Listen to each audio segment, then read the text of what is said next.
When you're alone with your thoughts, you get an idea of what your thoughts actually are. If you live your life just acting constantly on the momentum of other people's expectations, of you wanting to be liked by these other people, you can run into a trap, and you set up a life that you didn't really want. You're fucked. You're trapped in this situation where you have a mortgage, you've got credit card bills, you got student loans you have to pay, you have a bunch of shit going on that you have to continue to feed.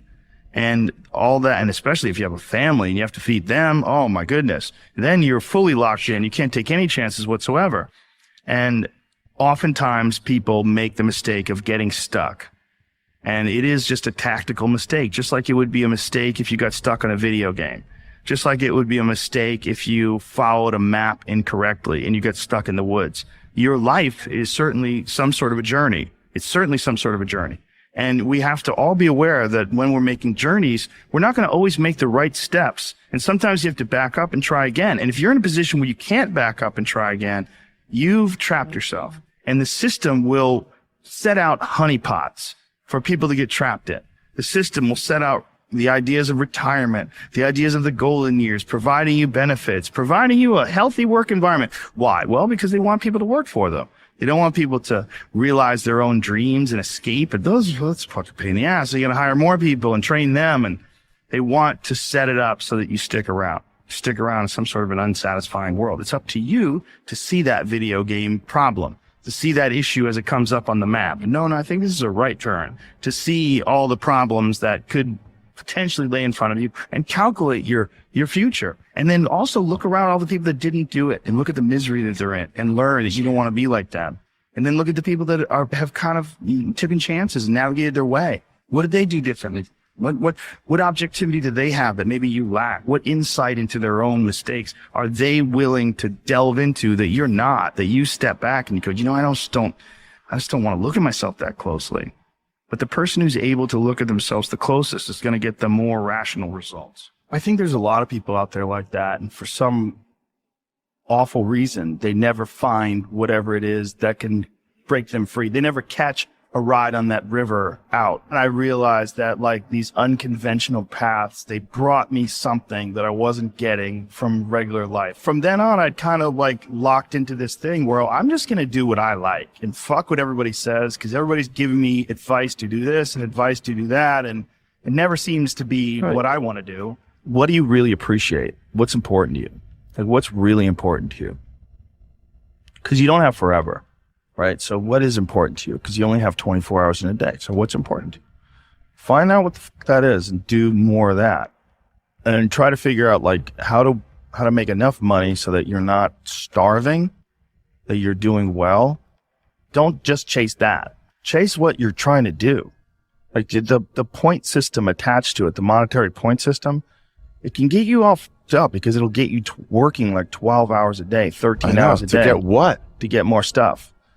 To get better stuff, to get more prestigious stuff, to get stuff that, all your other stuff having friends are really jealous of your stuff. You can appreciate some things. You can appreciate a nice car or a nice house, but if you get really caught up in them, you are trying to fill up a bucket with a hole in it, and it's never going to fill up.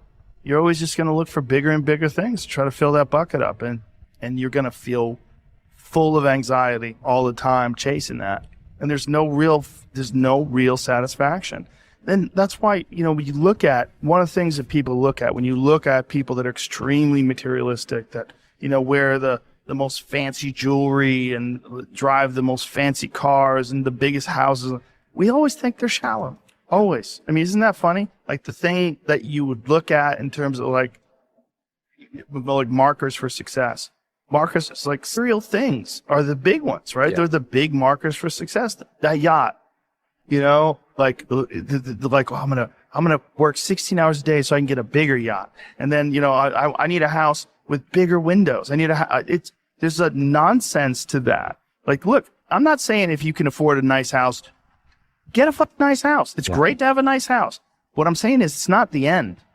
It's you are the project. Yeah. Your mind is the project. Yeah. How you treat people is the project. How the way you are with your family and your friends and your loved ones and the people you communicate with. Get better at that. That's the goal in this life. The goal in this life is how we treat each other. Everyone has a different personality. They have different interests, different things that they would be really satisfied pursuing.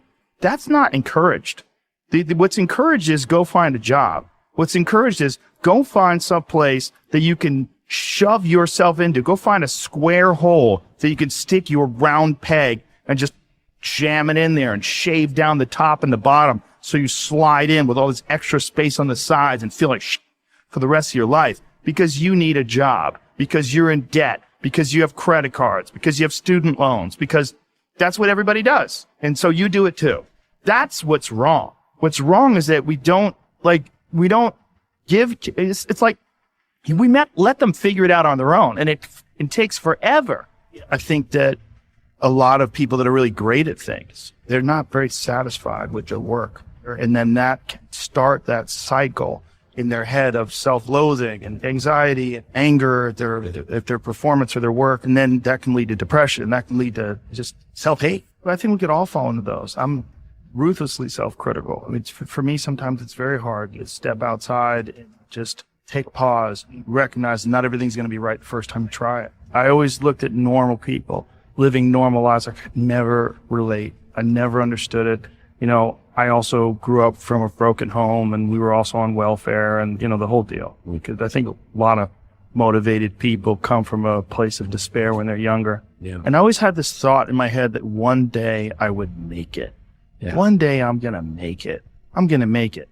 And then one day I realized, and I don't know when I realized it, probably when like on paper I'd already made it. I realized, oh, there's no such place.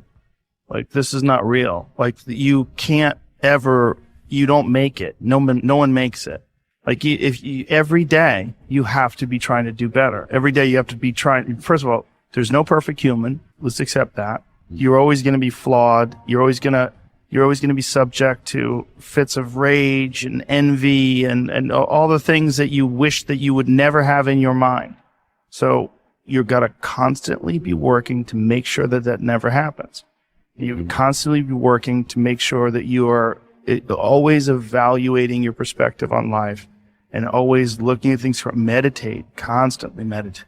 Make sure that you approach life with a learned perspective, like you're a better person than you were the day before, and whatever you're trying to do, whether it's fighting or whether you have an art form that you practice, whatever it is that you're doing, you're trying to do better every day. And you never, even if you accomplish some, like when, you know, you accomplish some amazing work of art, that's just that day. The next day you got to go back to work. Like if you have a world championship fight and you've trained for 8 weeks and you win by knockout, the spectacular result, and you're very happy with the result, you got a day or two to relax.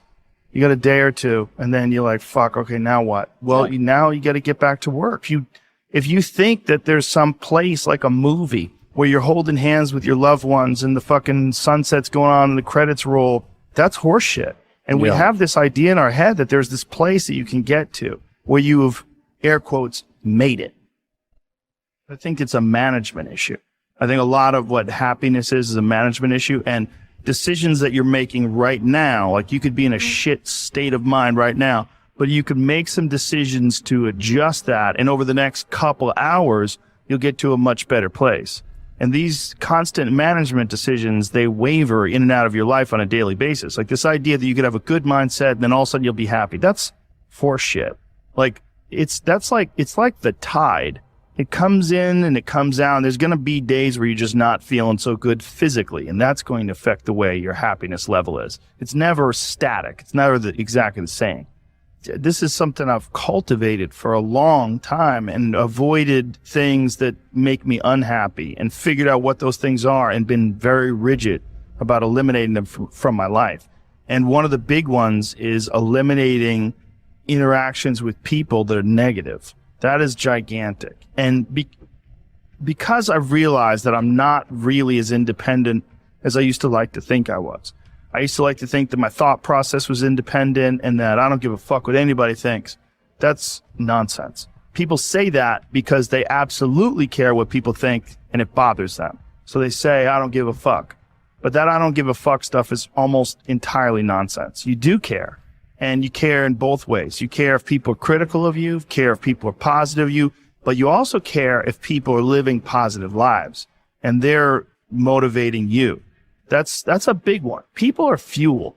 When you meet these exceptional people that move you, like what are the characters? What are the qualities that they have? What are the characteristics that they possess? And those things become significant and important to you.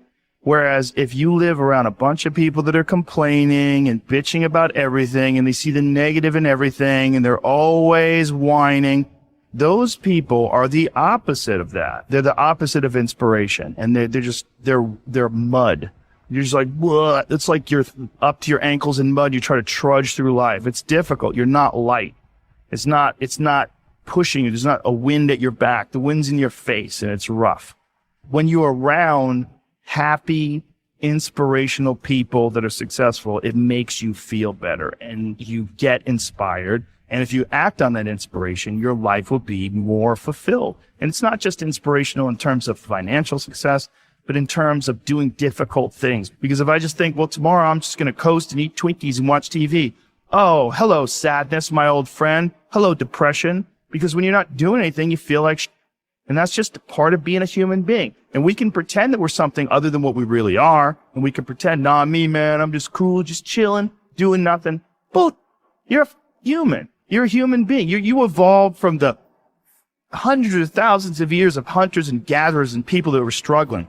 Those human reward systems are carved deeply into your DNA. And if you don't respect that, if you don't respect the mechanism of happiness and fulfillment and what you really need to do in order to feel satisfied in life, camaraderie, love, family, friendship, struggle, testing yourself, learning, all those things are imperative. They're all a giant part of being a person. Hey there. If you're enjoying our content, show some love. Like, share, comment, and subscribe to stay tuned for more. Let's build something awesome together. Subscribe for more now.